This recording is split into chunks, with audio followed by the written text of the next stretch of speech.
স্বাগত ৭১-এর খেলাযোগে আপনাদের সাথে আছি আমি ফাহিম রহমান। ৯ দেশ থেকে বাফুফে ট্রায়ালে আসছেন ৪০ বাংলাদেশি বংশোদ্ভূত ফুটবলার। ৩ দিনের বিশাল কর্মযজ্ঞ, ২.৫ দিনের ক্লোজ ডোর বাছাই। সুযোগ থাকছে জাতীয় দল থেকে বয়সভিত্তিক যে কোনো দলে নাম লেখানোর, এমনটাই নিশ্চিত করেছেন বাফুফের সহ সভাপতি ফাহাদ করিম। আসছে সিঙ্গাপুর ম্যাচের আগে বাফুফের পরিকল্পনার এক্সক্লুসিভ বেশ কিছু খবর এখন খেলাযোগের হাতে, যার পঞ্চম পর্ব।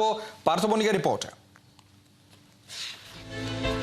একটা পৃথিবী যেখানে ফুটবল খেলে ২১১টা দেশ, যেখানে ১৮৩তম র্যাঙ্কিংয়ে বাংলাদেশ, কিন্তু ওয়ার্ল্ড ফুটবলে পিছিয়ে থাকা এই দেশের ওপরই এখন সবার দৃষ্টি।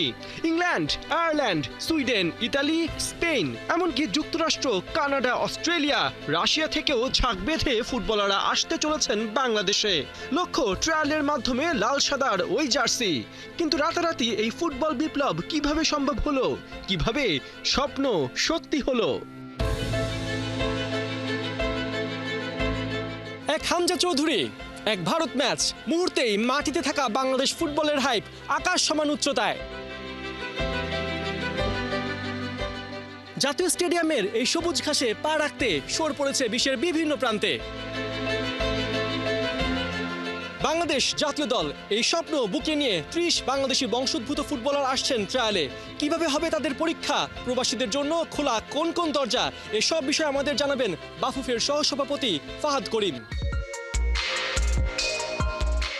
হামজা চৌধুরী আসলেন, এরপরে সমিত সোমকে আমরা পেলাম বাংলাদেশ ফুটবলে। এরপরে একটা বাঞ্চ অফ ফুটবলারকে আপনারা নিয়ে আসতে চাইছেন, ফরেনার বলে ভুল হবে, বাংলাদেশি বংশোদ্ভূত বাংলাদেশি ফুটবলার। তাদের আসলে ট্রায়ালে নিয়ে আসার যে একটা প্রক্রিয়া চলছে, সেটা কত দূরে গেল? আমাদের প্রস্তুতি খুব ভালো। অলমোস্ট 30+ প্লেয়ার কিন্তু কনফার্ম করেছে যে তারা টিকিট সব হয়ে গেছে, তারা আসবে ইনশাল্লাহ। এক্ষেত্রে একটি নাম না বললেই নয়, Shakib. He is Bangladeshi professional, একটা স্পোর্টস এজেন্ট যিনি ডেনমার্কে থাকেন। তিনি সম্পূর্ণ নিজ উদ্যোগে নিজ খরচে এই কাজটা করছে, out of love for Bangladesh, out of love for Bangladesh football. আমরা 3 দিনে প্ল্যান করছি, তার মধ্যে 2.5 days ক্লোজড হবে, আর লাস্ট হাফ সেশনটা আমরা ওপেন করবো সকলের জন্য, ফ্যানদের জন্য, মিডিয়ার জন্য, সকলে আসতে পারবে। আপনারা কোথায় সেই ট্রায়ালটা নিতে চাচ্ছেন? আমার ইচ্ছা এই জাতীয় স্টেডিয়ামে নেওয়া, because I think they deserve এই ধরনের একটা আয়োজন তাদের জন্য। এত কষ্ট করে নিজ খরচে তারা সবাই বাংলাদেশে আসছে। আমার জানা মতে 28, 29, 30 আমরা চাবো। ওই সময়টা তো খালি আছে মাঠ, সো ইনশাল্লাহ হোপফুলি উইল গেট ইট। পৃথিবীর প্রতিটা কোণা থেকে বাংলাদেশি বংশোদ্ভূত ফুটবলারদের বের করে আনার জন্য বাফুফে যে খোঁজ দ্য সার্চ শুরু করেছে, সেই মিশনে পাওয়া গেছে অভূতপূর্ব সাড়া। ইউরোপ থেকেই 23 জন ট্রায়াল দেবার জন্য ঢাকার টিকিট কেটেছেন। এর মধ্যে যুক্তরাজ্য থেকে আসছেন সর্বোচ্চ 19 জন। অন্যদিকে সুইডেন থেকে 3 জন এবং ইতালি থেকে আগ্রহ দেখিয়েছেন 1 জন। অন্যদিকে আমেরিকা অঞ্চল থেকেও 7 জন ট্রায়ালে আসতে চলেছেন, যার মাঝে যুক্তরাষ্ট্র থেকে 6 এবং কানাডা থেকে আসতে যাচ্ছেন 1 জন ফুটবলার। অবাক করা বিষয়, ট্রায়াল দিতে রাশিয়া থেকেও 1 জন আসছেন ঢাকা। এদিকে অনূর্ধ্ব 19 লেভেলের ট্রায়ালে নাম লিখিয়েছেন 9 বাংলাদেশি বংশোদ্ভূত ফুটবলার, যাদের মাঝে অস্ট্রেলিয়া, কানাডা ও আয়ারল্যান্ড থেকে 1 জন করে এবং সুইডেন, যুক্তরাজ্য ও স্পেন থেকে 2 জন করে ফুটবলার আছেন। আমরা তাদের ভিডিও করবো পুরো প্র্যাকটিস সেশনটা, ট্রায়াল সেশনটা। সেগুলোকে সামারাইজ করে টেকনিক্যাল ডিপার্টমেন্টের নেতৃত্বে একটি ফাইল হবে প্রত্যেকটা প্লেয়ারের জন্য, যেখানে ওই 7 জনের ওপিনিয়ন থাকবে, যেখানে তাদের ভিডিও ফুটেজ থাকবে, যেখানে ওভারঅল একটা অ্যানালাইসিস থাকবে। সেই ফাইলগুলি আমরা আমাদের কোচিং স্টাফ, টেকনিক্যাল টিমের সাথে শেয়ার করবো। তারাও তখন সিদ্ধান্ত নেবে যে এদের মধ্যে কেউ কোন টিমে যেতে পারে কি পারে না। সেক্ষেত্রে কোনো ক্লাবও কি মানে যদি তারা আগ্রহী হয়, তারা কি এখানে এসে এই ট্রায়ালটা দেখতে পারে, ফুটবলার বাছাই করতে পারে? অ্যাবসলিউটলি। আমরা যে 3rd ডে যেটা হাফ সেশন করবো, সেটা ক্লাবদেরকে আমরা ইনভাইট করবো, ক্লাব অ্যান্ড স্টেক হোল্ডার্স, ফ্যানদেরকে আমরা ইনভাইট করবো, তারা যেন এসে দেখুক কী হচ্ছে। আবারও বলতে চাই যে আমাদের জাতীয় দলগুলির সিলেকশনের সিস্টেমটা কিন্তু হেড কোচের উপরে, বাট তাকে তো আমাদের কন্টেন্ট রেডি করে দিতে হবে। সে কাজটাই আমরা টেকনিক্যাল ডিপার্টমেন্টের সহায়তা এটা করছি। ন্যাশনাল টিমস কমিটির কথা বলছেন, তাহলে কি আমাদের হেড কোচ সাবির কাবরেরা তিনিও এই ট্রায়ালটা দেখবেন? আমি আপনাকে বলি, আমি ক্যাবরেরা এবং বাটলার দুজনকেই বলেছি যে আমরা এরকম ট্রায়াল করছি, আমি তোমাদেরকে অনুরোধ করি তোমরা যেন থাকো। সো দুজনেই বলেছে তারা যদি ওই সময় দেশে থাকে, ক্যাবরেরা দেশে থাকার চান্স খুব বেশি, সো সে মনে হয় থাকবে। বাটলার তখন তো আমাদের মাইন্ড ম্যানেজার মেয়েদের team, so I don't think Butler থাকতে পারবে। But anyway, everything will be documented both in terms of video and in terms of paper, এবং তাদের সাথে শেয়ার করা হবে ইনশাআল্লাহ। বাংলাদেশি বংশোদ্ভূত প্লেয়াররা যে সে ট্রায়াল দিচ্ছেন, আমাদের দেশি ফুটবলাররা তারা কি ইজ ইট ওকে, তারা কি ওকে আছেন এই বিষয়ে? দেখুন, এটা থ্যাংক ইউ, আপনি একটা প্রশ্ন করেছেন। দেখুন, এই বিদেশি বংশোদ্ভূত, বাংলাদেশি বংশোদ্ভূত যেভাবে আমরা টার্ম করি, তারা তো বাংলাদেশি। তাদের জন্য কিন্তু এই বিএফএফ এর ইতিহাসে এটাই প্রথম একটি বড় ট্রায়াল হচ্ছে। আদারওয়াইজ কিন্তু সারা বছর কিন্তু আমরা আমাদের লোকাল ট্যালেন্ট থেকে পুল সোর্স করি। আপনি দেখেন আমাদের বেস্ট 23 যে স্কোয়াড হয় এখানে কিন্তু একজন হামজা কিংবা একজন শামিত আছে, কিংবা আরও 1-2 জন অ্যাড হতে পারে, বাট বাকি 19-20 জন তো আমার এই লোকাল পুল থেকে, তারা কিন্তু তাদের যোগ্যতা দিয়ে এখানে এসেছে। সো তাদেরকে কোনোভাবেই কেউ আন্ডারমাইন করতে পারবেন না। পার্থ বণিক, ৭১, Dhaka. 10 June FC Asian cup বাছাই পর্ব খেলতে 8 জুন দেশে আসছে সিঙ্গাপুর। চূড়ান্ত হয়েছে অতিথিদের প্র্যাকটিস ভেন্যু ও টিম হোটেল। ভুটান ও সিঙ্গাপুরের বিপক্ষে দুটো ম্যাচই হবে ফ্লাডলাইটের নিচে। আগামী সপ্তাহে অনলাইনে টিকিট বিক্রি কার্যক্রম শুরু করবে বাফুফে। টিকিট থেকে প্রাপ্ত অর্থ সরাসরি ঢুকবে বাফুফের ফান্ডে। এদিকে 21শে মে ছুটি কাটিয়ে দেশে ফিরছেন হেড কোচ হাভিয়ার কাপ্রেরা। মেহেদী নাইমের রিপোর্ট। 10 জুন বিগ ম্যাচ খেলতে 8 জুন ঢাকায় আসবে Singapore. Already pan Pacific Sonargaon hotel booked. 9 June ঢাকার জাতীয় স্টেডিয়ামে একদিন অনুশীলন করে পরদিন হামজা সমিতির বিপক্ষে মাঠে নামবে অতিথিরা। সন্ধ্যা 7টা বা তার কিছু পরে শুরু হবে ম্যাচ শেষে সেদিন রাতেই দেশের উদ্দেশ্যে রওনা দেবে সিঙ্গাপুর। এই টাইম শিডিউল বাফুফের স্কেচ বুকে ফিক্সড। এদিকে প্রস্তুতি হলেও ভুটানের বিপক্ষে ম্যাচকে গুরুত্ব সহকারে দেখছে বাংলাদেশ। কম্বিনেশন গোছাতে সেই ম্যাচে হামজাকে খেলাতে চায় বাফুফে। 4 জুন ম্যাচ খেলতে 2 জুন দেশে এসে ফার্স্ট হোটেলে উঠতে পারে বজ্র ড্রাগনের দেশটি। প্র্যাকটিস ভেন্যু ঢাকার জাতীয় স্টেডিয়াম। প্রস্তুতি ম্যাচটিও হবে ফ্লাডলাইটের নিচে। 21 মে দেশে আসছে হেড কোচ হাভিয়ার কাপ্রেরা। 25 মে এর মধ্যে ঘোষণা করবেন প্রাথমিক স্কোয়াড, নিশ্চিত করেছে বাফুফে।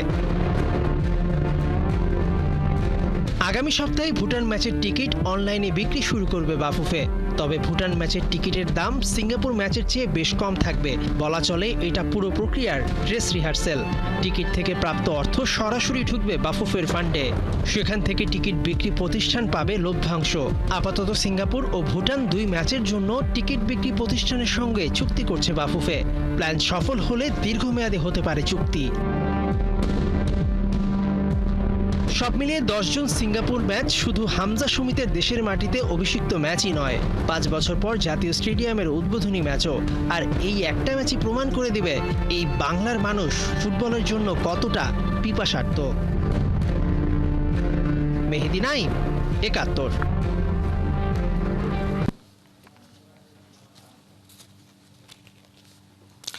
সাফ অনূর্ধ্ব 19 চ্যাম্পিয়নশিপের ফাইনালে বাংলাদেশ ভারতের অরুণাচলের রুদ্ধশ্বাস সেমিফাইনালে নেপালকে 2-1 গোলে হারিয়েছে বাংলা যুবারা।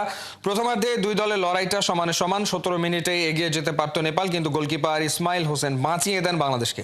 33 মিনিটে মোর্শেদ আলীর ফ্রি কিক গোল পোস্টের পাশ দিয়ে চলে যায়। গোলশূন্য সমতায় শেষ হয় প্রথমার্ধ। 73তম মিনিটে এগিয়ে যায় বাংলাদেশ। ফয়সালের কর্নারে দূরের পোস্টে আশিকুর রহমান হেডে খুঁজে নেন জাল। 7 মিনিট পর অধিনায়ক ফয়সাল ব্যবধান দ্বিগুণ করেন। নেপালের হয়ে একটি গোল শোধ দেন সুজন ডাঙ্গল। নতুন ক্যাপ্টেন লিটনের নতুন মিশন। শনিবার শুরু প্রথম অ্যাসাইনমেন্ট। শারজায় 2 ম্যাচের সিরিজের প্রথম টি20তে মুখোমুখি হবে বাংলাদেশ আর আরব আমিরাত। খেলা শুরু বাংলাদেশ সময় রাত 9টায়। নাইয়ান বিন জসিমের রিপোর্ট। 2 ম্যাচ খারাপ খেলবো, 1 ম্যাচ ভালো খেলবো, আমি ম্যাচ উইনিং পারফরমেন্স করব। Attack attack attack. Fielding coach James প্যামেন্টের বার্তা পরিষ্কার, মরুর দেশে অ্যাটাকিং মুডে তাই টিম টাইগার্স। পুরো দলকে বাহবা দিয়ে চাঙ্গা করছেন নয়া কাপ্তান লিটন কুমার দাস। লিটনের প্রথম অ্যাসাইনমেন্ট প্রতিপক্ষ আরব আমিরাত। শারজায় 2 ম্যাচ সিরিজের প্রথম টি20 শনিবার। প্রতিপক্ষ যেমনই হোক, দায়িত্ব পাবার পর টিমে নিজের পরিষ্কার বার্তা দিয়ে রেখেছেন লিটন দাস। যে যার জায়গা, সে জায়গা থেকে যেন ইমপ্রুভ করে, কারণ ইমপ্রুভ যদি আমরা 15টা প্লেয়ার না করি তাহলে আসলে টিমে যদি 2-1টা খুব সুপারস্টার প্লেয়ারও থাকে তাহলে ওই টিমের রেজাল্ট আসলে হবে না। ক্যাপ্টেন হবার পর দলে অনেক কিছুই নতুন করে নিজের মতো দেখতে চান লিটন দাস, যার শুরুটা আরব আমিরাতের বিপক্ষে। অবশ্য ব্যাটসম্যান কিংবা বোলার, লিটন তার দলের সবাইকেই দিতে চান স্বাধীনতা। এই ফরম্যাটটাই এমন, খুব একটা ওভার বা 1-2 বলে খেলা চেঞ্জ হয়ে যায়। সো আমার বলারকে আমি সবসময় বলি তারা যেন ফ্রিডম নিয়ে ক্রিকেটটা খেলে, বিকজ আপনি এই ফরম্যাটে অনেক মাইর পড়বে, একটা সময় যায়। ব্যাটসম্যানরা হয়তো বা 2 ম্যাচ পরপর 0 করবে, মারতে যায়, বাট এই ফ্রিডমটা যেন তাদের ভিতর থাকে যে না, এই ফরম্যাটটাই এমন, আমি 2 ম্যাচ খারাপ খেলবো, 1 ম্যাচ ভালো খেলবো, আমি ম্যাচ উইনিং পারফরমেন্স করব। আলটিমেট টার্গেট পরের বিশ্বকাপ, সেখানে চোখ রেখেই দলকে নিয়ে সিরিজ বাই সিরিজ আগাতে চান ক্যাপ্টেন লিটন কুমার দাস। সবশেষ সিরিজে ওয়েস্ট ইন্ডিজের মাটিতে ওয়েস্ট ইন্ডিজকে হোয়াইট ওয়াশ করে টাইগাররা। দেশের বাইরে লিটনরা ধরে রাখতে চায় সেই ধারাবাহিকতাটা। যেহেতু সামনে অনেকগুলো খেলা আছে, যেহেতু এশিয়া কাপের মতো একটা গুরুত্বপূর্ণ টুর্নামেন্ট আছে, তারপরে হচ্ছে ওয়ার্ল্ড কাপ আছে সামনে, ইন্ডিয়া আসবে, বাংলাদেশে পাকিস্তান আসবে, টি-20 ম্যাচ আছে, অনেকগুলো ভালো ভালো খেলা। আসলে ঠিক এই গুরুত্বপূর্ণ খেলাগুলোকে ঘিরে আসলে ক্যাপ্টেন লিটনের প্ল্যানিং কি থাকবে, কি ধরনের ফল আসলে পেতে চাইবে? আলটিমেটলি তো যখন মাঠে নামে সবাই চায় যে আমরা জয় তো এটা মুখ্য একটা টার্গেট, যে আমাদের মাঠে ঢুকবো, সেটা আপনি 1 রানে জিতেন আর 20 রানে জিতেন, 100 রানে জিতেন, এটার যে আনন্দ, এই আনন্দ আসলে অন্য কিছু দিয়ে আপনি কাভার করতে পারবেন না। সো অ্যাজ এ বাংলাদেশের জার্সি গায়ে যখনই আমরা নামি তখনই চেষ্টা থাকে আমাদের জয় নিয়ে আসার। বাট তার পরবর্তীতেও কিছু জিনিস আছে যে আমি যেটা জিনিসটা বললাম যে আমরা কোথায় খেলতেছি, ওই জিনিসগুলো মাথায় রাখতে হবে, কার এগেনস্টে খেলতেছি। সো ওই জিনিস পার্টিকুলার সিরিজের আগে আমরা যদি এই জিনিসগুলো নিয়ে কাজ করতে পারি, মনে হয় এটা ডে বাই ডে ইমপ্রুভ করার একটা চান্স আছে। প্রতিপক্ষ আরব আমিরাত হলেও অনেক দিক থেকেই গুরুত্বপূর্ণ এই সিরিজটা, যেখানে নজর থাকবে লিটনের ক্যাপ্টেন্সি আর ফর্মে, চোখ থাকবে নাজমুল শান্তর পারফরমেন্সে, ফিনিশিংয়ে জাকের শামীমদের ব্যাটিংয়ে, নজর থাকবে মুস্তাফিজের বোলিংয়ে। আইপিএলে যাবার আগে দিল্লিও তাকিয়ে থাকবে কাটার মাস্টারের দিকে। প্রথম টি-20 খেলেই মুস্তার রওনা হবেন ভারতে। নাহিয়ান বিন জাসিম, ৭১। মুস্তাফিজকে নিয়ে সমাধানে পৌঁছালো বাংলাদেশ ক্রিকেট বোর্ড। দিল্লি ক্যাপিটালসের চাহিদা অনুযায়ী 18 থেকে 24 মে পর্যন্ত কাটার মাস্টারকে অনাপত্তি পত্র দিয়েছে বিসিবি। শনিবার আরব আমিরাতের বিপক্ষে ম্যাচ খেলে রবিবার সকালে দিল্লি যাবেন দাফিজ। 18 মে গুজরাটের বিপক্ষে ম্যাচে কি সেরা একাদশে থাকবেন তিনি? সাইফুল রূপকের রিপোর্ট। দিল্লি নাকি ঢাকা, মুস্তাফিজকে নিয়ে টানাটানি, গায়ে উঠবে কোন জার্সি? প্রায় 48 ঘন্টা ধরে ছিল উৎকণ্ঠা। আইপিএলে দিল্লি ফ্র্যাঞ্চাইজি চেয়েছিল 18, 21, 24 তারিখের ম্যাচে ফিজের সার্ভিস পেতে। যদিও ঢাকায় ক্রিকেট বোর্ডের কর্তাদের ভাবনায় ছিল আরব আমিরাতের বিপক্ষে 17 ও 19 তারিখের ম্যাচে তাকে রাখতে। অবশেষে দিল্লির আবদারে মন গলেছে। 18 থেকে 24 মে পর্যন্ত বিসিবির অনাপত্তিপত্র পেয়েছেন কাটার মাস্টার। ফারুক ফাহিমরা দক্ষতা দেখালেন, অনেকের মতে সঠিক সিদ্ধান্তই নিলেন। দুর্বল আরব আমিরাতের বিপক্ষে ম্যাচ খেলার চেয়ে আইপিএলের বড় মঞ্চে থাকাটা অনেক বেশি ফায়দার। ম্যাচ খেলার সুযোগ পেলে নিশ্চয়ই মুস্তাফিজের স্কিলের পরীক্ষা হবে, হয়তো ধারও বাড়বে। বছরখানেক পরেই তো ভারত ও শ্রীলঙ্কার মাটিতেই টি-20 বিশ্বকাপ। অমন কন্ডিশনে যত খেলবে ততই তো লাভ। সেই লাভের বিষয়টাও ভালোভাবেই বুঝেছে বিসিবি কর্তারা। একই ধরনের ইস্যুতে সঠিক সিদ্ধান্ত নিতে পারেনি সমালোচিত দুর্নীতিগ্রস্ত সাবেক সভাপতি নাজমুল হাসান পাপন। গেল আইপিএলে ক্রিকেটের সবচেয়ে বড় মাস্টারমাইন্ড MS ধোনির সান্নিধ্যে কি দারুণ সময় কাটছিল মুস্তাফিজুর রহমানের। অথচ দুর্বল জিম্বাবুয়ের বিপক্ষে টি-20 সিরিজের জন্য বেশ কটা ম্যাচ বাকি থাকতেই চেন্নাই থেকে নিয়ে আসা হয় বাঁহাতিকে। ভারতে কি বাংলাদেশে সে সময় ওই ঘটনায় অবাক হয়েছিল অনেকে। আবার আইপিএলে মুস্তাফিজ রব উঠবে। 18, 21 ও 24 দিল্লি, মুম্বাই ও জয়পুরে মুস্তাফিজের ম্যাচ। গুরুত্ব দিয়েই কাটার মাস্টারকে নিচ্ছে দিল্লির ফ্র্যাঞ্চাইজি। প্রথম ম্যাচে কি একাদশে রাখবে? গেল 10 বছরে 5 দলে খেলে মোট 61 উইকেট নিয়েছেন মুস্তাফিজুর রহমান। সাইফুল রূপক, ৭১।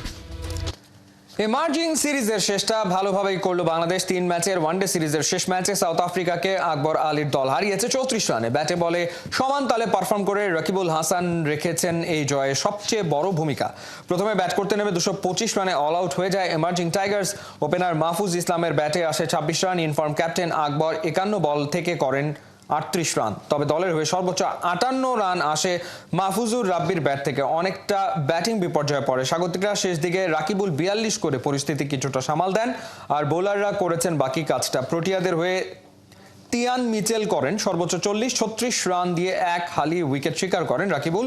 2টি নিয়েছেন রাব্বি।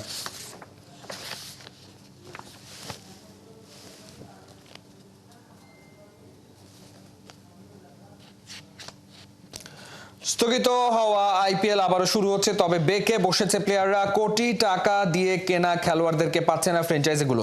তাদের বদলি খুঁজতে মরিয়া হয়ে উঠছে শাহরুখ, প্রীতিজিন্তা, আম্বানিরা। কোনো খেলোয়াড় আবার নিজের চেয়ে দলকেই রাখছে ওপরে। আইপিএলে প্লেয়ারদের আদ্যপান্ত জানাচ্ছেন মোহাম্মদ আদনান। সব ঠিকঠাক থাকলে এবারের আইপিএল শেষ হবার কথা ছিল 25 মে। বিভিন্ন দেশের বোর্ড তাদের প্লেয়ারদেরও এনএসি দিয়েছিল ওই সময় পর্যন্তই, কিন্তু পাক ভারত দ্বন্দ্বে আইপিএল স্থগিত হওয়ায় এখন তৈরি হয়েছে নানান জটিলতা। পরিবর্তিত সূচি অনুসারে আইপিএল এর এবারের আসর শেষ হবে 3 জুন, আর এ কারণেই ফ্র্যাঞ্চাইজিগুলো এখন পাচ্ছে না কোটি টাকা দিয়ে কেনা বিদেশি খেলোয়াড়দের। আইপিএল এর লিগ পর্বে এখনো বাকি আছে 13 ম্যাচ। দেখা যাক কোন দলগুলো তাদের কোন কোন বিদেশি প্লেয়ারদের নিজেদের ডেরায় পাচ্ছে। ইংল্যান্ডের জস বাটলার ও সাউথ আফ্রিকার কাগিসো রাবাদা যোগ দিয়েছেন গুজরাট টাইটান্সে। তবে বাটলার প্লে অফের আগেই ফিরে যাবেন ইংল্যান্ডের হয়ে ওয়েস্ট ইন্ডিজের বিপক্ষে ওয়ানডে সিরিজে যোগ দিতে। গুজরাট অবশ্য তার বদলি খেলোয়াড় এরই মধ্যে নিশ্চিত করে ফেলেছে। দলটি প্লে অফের জন্য 75 লাখ রুপিতে কুশল মেন্ডিসকে ভিড়িয়েছে। আবার রাবাদা দক্ষিণ আফ্রিকার টেস্ট দলে থাকায় তাকেও প্লে অফের আগে ফিরে যেতে হবে। গুজরাট ফিরে পাচ্ছে না ক্যারিবীয় অলরাউন্ডার শেরফান রাদারফোর্ডকেও। এবারের আসরে দুর্দান্ত খেলছে আরসিবি, আছে টেবিলের টপ লিস্টে। এক জশ হ্যাজেলউড ছাড়া বাকি প্লেয়ারদের তারা ঠিকই পাচ্ছে। ইতিমধ্যে বেঙ্গালুরুতে ফিরে এসেছেন 3 English cricketer Phil Salt, Liam Livingstone এবং জ্যাকব ব্যাথেল। দিল্লি তাদের অজি রিক্রুটদের পাচ্ছে না পরবর্তী ম্যাচগুলোতে। অজি ওপেনার ম্যাকগার্ক জানিয়েছেন তিনি খেলতে চান না। তার পরিবর্তে মোস্তাফিজকে সাইন করেছে ক্যাপিটালস। এছাড়া আসবেন না মিচেল স্টার্ক এবং আফ্রিকান ট্রিস্টান স্টাপসো। কেকেআর জানিয়েছে তাদের দুজন খেলোয়াড় ফিরতে পারছেন না। ওয়েস্ট ইন্ডিজের রোবমান পাওয়েল চিকিৎসা প্রক্রিয়ার মধ্যে আছেন, আর মঈন আলী ও তার পরিবার ভাইরাল সংক্রমণে আক্রান্ত। এছাড়া রাসেল নারাইনরা যোগ দেবেন কেকেআর শিবিরে। অন্যদিকে লিগ পর্বেই এবারের আসর শেষ হয়ে যাচ্ছে রাজস্থান রয়্যালসের। বাকি আছে 2 ম্যাচ। এই 2 ম্যাচের জন্য ভারত ফিরছেন না ইংলিশ পেসার জফরা আর্চার। পাঞ্জাবের ডেরায় মার্কোস স্টয়নিস, অ্যারন হার্ডি ও জস ইংলিশ এই 3 অস্ট্রেলিয়ানের ফেরা অনিশ্চিত। পাঞ্জাব কিংস এরই মধ্যে মিচেল ওয়েন ও জাভিয়ার বাটলেটকে দলে ভিড়িয়েছে। এছাড়া পাঞ্জাব প্লে অফে পাবে না সাউথ আফ্রিকার মার্কো ইয়ানসেনকেও। দলটি অবশ্য নিউজিল্যান্ডের লকি ফার্গুসনের জায়গায় কাইল জেমিসনকে নিয়েছে। লখনৌর দলে এইডেন মার্করাম ফিরলেও শেষ পর্যন্ত থাকবেন না, চলে যাবেন টেস্ট চ্যাম্পিয়নশিপের ব্যস্ততায়।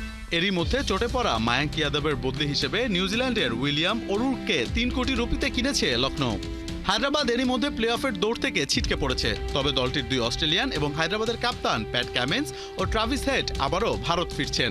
19 এপ্রিল লখনৌর বিপক্ষে ম্যাচের আগে দলে যোগ দেবেন। রায়ান রিকলটনকে টুর্নামেন্টের বাকি অংশে আর পাচ্ছে না মুম্বাই। আরেক প্রোটিয়া ক্রিকেটার করবিন বসের ক্ষেত্রেও একই ঘটনা। মুম্বাইয়ে ফিরলেও প্লে অফের আগে চলে যাবেন ইংল্যান্ডের উইল জ্যাকসো। মুম্বাই সেরা 4-এ থাকলে দলটির হয়ে খেলবেন জনি বেয়ারস্টো। চেন্নাইয়ের ম্যাচ বাকি 2টি। এই 2 ম্যাচ জিতলেও প্লে অফে ওঠার সুযোগ নেই। এ কারণেই হয়তো দলটির 2 ইংলিশ ক্রিকেটার স্যাম কারেন ও জেমি ওভারটন ভারত ফিরছেন না। চেন্নাই কাউকে বদলি হিসেবেও নিচ্ছে না। মোহাম্মদ আদনান, 71। এ ছিল এই মুহূর্তের খেলা জগতের সরাসরি সংবাদ অনুষ্ঠান। দেখতে চোখ রাখুন 71-এর ফেসবুক পেজ এবং সাবস্ক্রাইব করুন 71-এর ইউটিউব চ্যানেল। 71-এর সাথেই থাকুন।